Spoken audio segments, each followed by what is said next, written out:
Hello, welcome to Patch. I'm your host, Paul James. I'm joined by Matto Phillips. How's things, mate? As always. As As always, always joined. as Unless always, there's, yes. as always, unless someone else comes in as well. But no ands. No ands. No Zero ands this ands. time. No, zero ands. But I don't know. It feels like there'll be a reason sometime soon, I'm sure. If nothing else, we'll rope Damo in just to make a guest appearance again.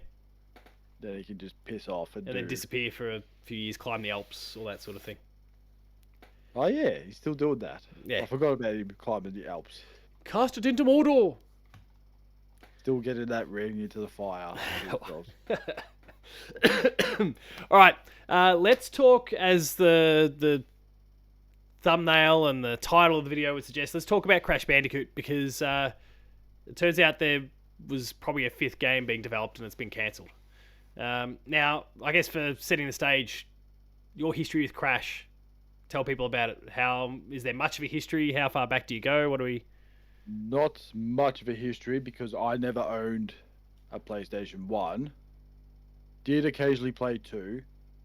And then when the Insane Trilogy came out, tried to get through 1. There's that one stupid bridge level everyone knows about. Yeah. I cracked the shit. Stopped playing it.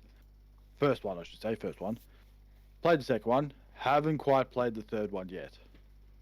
So that's my history. Yeah, I mean, I guess not that dissimilar. Yeah, I really had nothing to do with Crash when I was younger, but jumped in on the Insane Trilogy just to, I don't know, see what the hype was all about, I guess. I kind of missed, those first three. I think Mum had bought me a copy of Warped, which is the third one. Yes. At some point, but I just never played it. And then had no interest. Once I I started kind of understanding some of the industry goings on and developers and that sort of thing pretty early. So like when it got to kind of PS2 phase and I started hearing that all these other games weren't actually developed by Naughty Dog, or at least, what I knew at the time was just the team who made the original ones. I'm like, okay, I'm not going to bother with that. And it's kind of why I fell off with Spyro, a little less so. I stuck with Spyro a little bit longer, but I realised that it was a quality difference, and I think that was probably the moment where I've gone, I get it. I get what happens when you don't have the OG developers on it.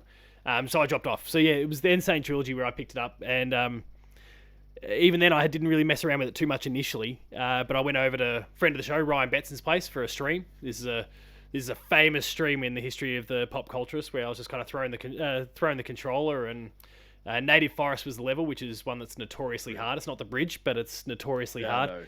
And I beat it on my first attempt, and I dished it out on the chat for hours, really, at that point. We played a lot more Crash Bandicoot for the rest of that night, but I absolutely wailed on his community for the next couple of hours there. It was a good bonding moment. Well, at least I thought so. They probably all hate me still. But a lot was said. I say you're like that 6-year-old kid that just comes in, doesn't know what they're doing, and just somehow pulls it out of their ass and somehow does it, and you're looking at it going, how did you do that? That's just for the moment. No, I think it's a bit more like that bloke that, the bowling champ guy. Look at who that who like the guy who gets the strike to get the 300 game and just goes ballistic and starts I was that bloke. It's just never in question. It was never in doubt. But anyway, so played it there, then went home, kind of got the bug at that point, went home and jumped into the game properly at that particular point, and kind of enjoyed it, but also kind of hated on it at the same time for some of the difficulty, some of those levels, some of some of those bridge levels that you were talking about. They were insane, for want of a better phrase.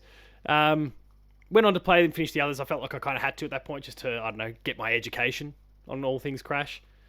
But I'm still not, I don't know, I wasn't crazy about them still. I thought they were good. Good, but not great. Yeah, good, but not great. Crash Bandicoot 4, It's About Time was pretty cool when it came out a couple of years ago when Toys for Bob made that new game. But again, like at the end, just the difficulty, like the way that spiked at the very end. Did you try the fourth one? I did not try the fourth one. I didn't really have much interest in it, just like, everyone else. The 20 million people that purchased the Insane Trilogy to the 5 million copies. Yeah. 5 million copies sold with 4. So there were 15 million there that just said, "Nah, I'm done." No, doesn't hold up anymore. I just got it for the nostalgia. Don't care about a fourth one, sort of thing. And Toys for Bob thought, everyone loves it. We'll make a fourth one, and it didn't go well. Yeah. It was a good game, but yeah, the last The last sequence was absolutely brutal. I hated that whole thing. I'm pretty sure I kind of glitched the game a bit to get through, but whatever. All right, what we've learnt though is that there was a fifth game. There was a few things that came out. Thomas Cole, who's a developer who's worked with a whole range of kind of classic character platformers over recent years, whether it's Spyro, whether it's Crash, done some work with Toys for Bob, a whole range of different things. Anyway, he kind of came out during the week and wasn't initially going to be talking about Crash. Was talking about how there's a project that him and a team had been working on. They'd been it had been cancelled. The game was called, or at least for now, it was kind of codenamed Project Dragon. Most people assuming Spyro. Apparently, that wasn't the case in the end. But it was then past some sort of embargo date where they were finally allowed to talk about this game that once existed. Spoke about it to a little degree, but then a question came up.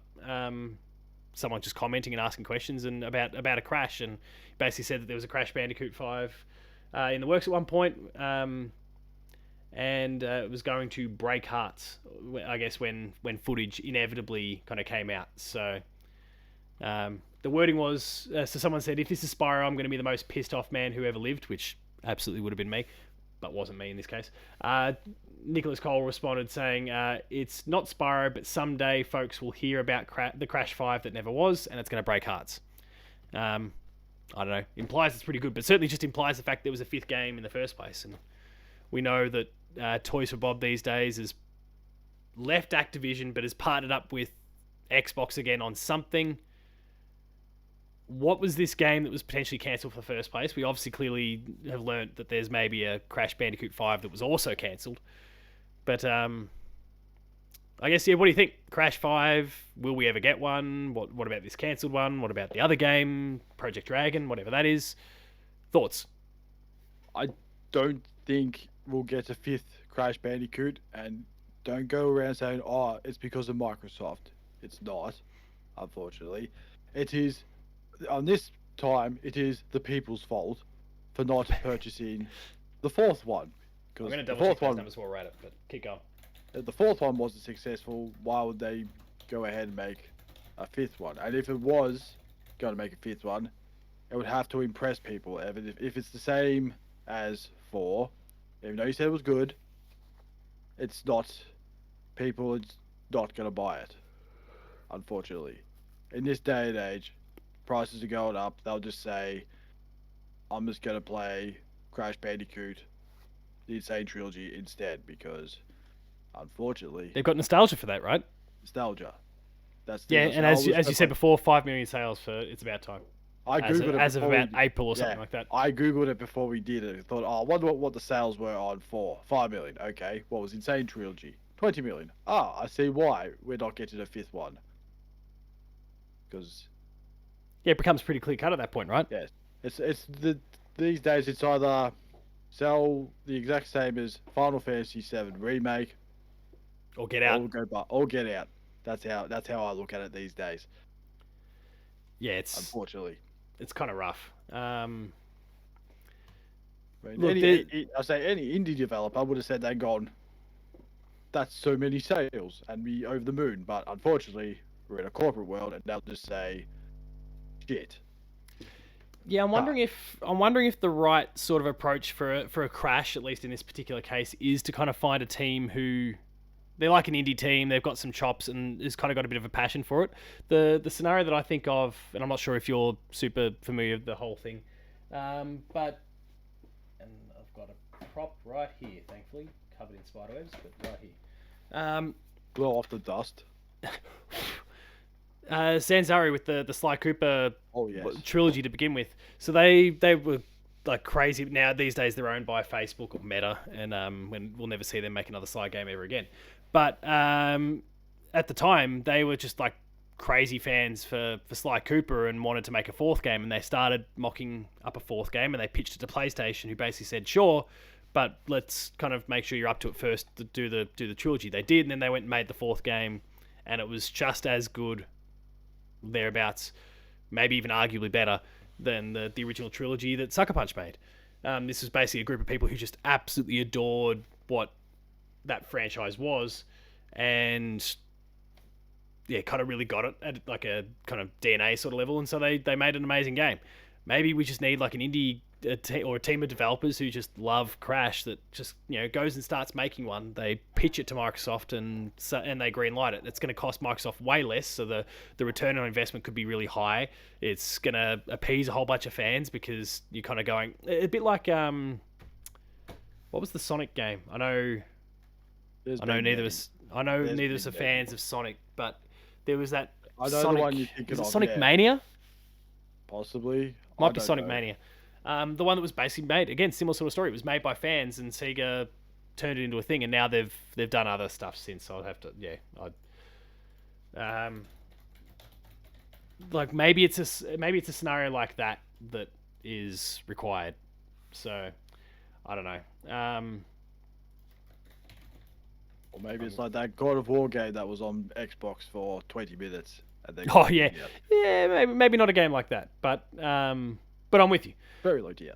So yeah, I'm wondering if that's not the sort of scenario that we need. What do we think Toys for Bob could be doing in the meantime? So I don't know if you've kind of been following their news since they got acquired. They kind of teased. I think in the end it was just kind of their logo, but they've had 86 people laid off. They've partnered with Xbox on a title, whatever it happens to be.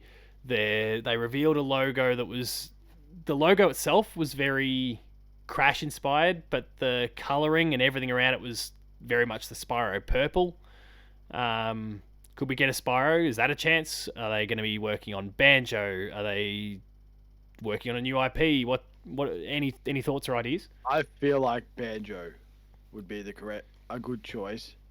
I know it's owned by Rare, but But Rare, they're all Rare, owned by Xbox at this point, so that's fine. Rare butchered it with nuts and bolts, so don't give it to them to try again.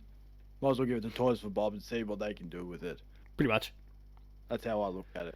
It could be better than nuts and bolts, but then Yeah, Sonic Mania was the game I was thinking of too, by the way. But in saying that, not difficult to beat nuts and bolts, to be honest. Yeah.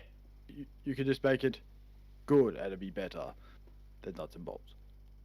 That's fair. Look, there's few games that I want to see more than like a Spyro 4, like what Crash got. But also Banjo fits that category as well. So like I'd be pretty well happy with either. It seems like they're not really teasing that, and I think I can't remember who it was. It might have been Jeff Grubb or someone that came out recently and said there is no, as of right now, or no, actually I think it was like the beginning of this year or something like that. There is no Banjo-Kazooie in development at the moment, despite Phil's. Do you remember Phil's comments? I think late last year as well. It's like Banjo fans, we hear you. Maybe that man was just we hear you. Shut up. We don't want to hear you. Yes, we heard you. We don't care. We heard you. It feels like it could be that. And with everything that's gone on since, with studios being shut down and that sort of thing, it feels like even less chance of maybe getting a Banjo. But we'll live in hope. Or maybe Xbox is doing what they do best and lied, and maybe we do get a Banjo game this year. I could get around that. I highly doubt that. It'd be funny. It would be funny. It would be really funny. So what is it about this Crash 5 project that would have broken hearts, or that's gonna break hearts about it? Is it just the fact that it existed, or like do you think there's something untapped about Crash that they could have potentially done to really? Or maybe there was a reunion between Crash Bandicoot and the polar bear. 20 years later. Oh, the little polar bear from Crash 2. Little polar bear, all grown up. A reunion. Where are they now? Crash is still beating the shit out of that polar bear. Giving it an absolute flogging like it did. I don't know. I don't know what would break hearts. What? There's a big crystal? I don't know. Yeah, I have to think it's just like that it existed. There was a thing, and now that you know that it's cancelled, that hurts. And then at some point, because the internet is the internet, there's going to be video come out, and that's going to hurt even more because you're like, this is the game we wanted. Why did they cancel it? Well, it does come out and go, it just looks like Crash Bandicoot, and then move on. I don't know. It could be that too. Yeah, it's one of those things. Yeah, it's actually just shit. It's going to break your heart because they were making a Crash game and it's fucking awful. Yes, it's different type of shading. It's cell shading this time, and it looks awful. Oof. Oh no. Cell shading's good, but Maybe in the certain first not as contexts. good enough as the dogs in Call of Duty. I don't know what the game was, Black Ops or whatever it was back in 2013. I don't know. Yeah, I don't know. I got nothing. It's a weird one. This is obviously not necessarily the longest story and video that we'll probably ever do, but it's I guess it's a fascinating one because we want Microsoft to use some of those family-friendly IP that they've got, whether it's Banjo or Crash or Spyro or whatever, and they just don't seem to want to do it at all. But they had a golden opportunity and they've seemingly blown it. So That's I don't know. nothing new, as we've seen with Microsoft. I'm just fascinated about like what this thing is with Toys for Bob. Then, like, if it's not Crash, which is certainly the I think the one that you would make the most money from, maybe outside of Banjo because people have been asking for it for so long. But Crash is the one that would probably making the most money. So But being how dumb Xbox is or Microsoft, they probably do a Dinosaur Planet. they seem, oh my god, they're allergic to money. They're allergic to It's success. the stupidity of Microsoft and some of the things they do. Or Well, they maybe- are fresh off shutdowns everywhere and people not being able to use Windows and all that sort of stuff over the weekend. Oh Good yeah. times. So See, that's man. And we thought we'd go to a cashless society. What did everyone need on Friday? Cash. yeah, it was a nice reminder. Well, yeah, there were some places that still worked. It was weird. Even the supermarket, like some registers did, and some didn't. I didn't understand what was going on, but whatever. I was still able to pay. I didn't have money. Otherwise, but Microsoft, they're failing upwards somehow. So- Upwards and beyond. Maybe they're making a Toy Story. I don't know. Oh, Probably not. yeah, I don't know. It's a weird one. All that Disney money. Yeah, like all that Disney money for Blade that is inevitably going to come to PlayStation as well because they probably couldn't justify it at this point. Good times for everyone. Any other thoughts? No. I would like to see the footage of this Crash Bandicoot. I would like fight to see if that we too. ever see it. Or maybe it's been swapped out. You're not Crash. You're Spyro with pants. Which would just be Eating weird. Wampa fruit or whatever the fuck that is. Yeah, anyway. Or gems. I don't know. I can get around it. That's what the Heartbroken thing is. It was a reunion or a team up between Crash v Spyro. Crash v Spyro, and Polar Bear. I don't know, I'll take that. I mean, I think they've done that in the past. I think there was something on the PS2, Xbox, GameCube that was that sort of game. But Oh dear. Or So- maybe Crash Team Racing was infused with Crash Bandicoot 5. You just drove around in a go-kart for half the game. they've just realised that Crash isn't up to it anymore. Simple as that. Better leave it in the past where it belongs. Yeah, kill On a it. Kill it with fire. PS1, the one thing Jim Ryan didn't like, leave it there. Doesn't appreciate the classics. All right, we'll wrap things up there. If you enjoyed this episode of Patch, please be sure to like, share, and subscribe if you haven't already done so. Visit the website player2.net.au where there's a whole bunch of reviews, previews, hype checks, lots of content coming out on the website. We're on Patreon, patreon.com/player2au. And finally, there's Twitter, Matto. Matto_Phil. Paul James Games myself. The website is player2au. Check out all the stuff that's there, as I mentioned. We'll be back next week. It'll be updates time. So check all that out with all the games we're playing. Thanks a lot for watching, and we'll see you later.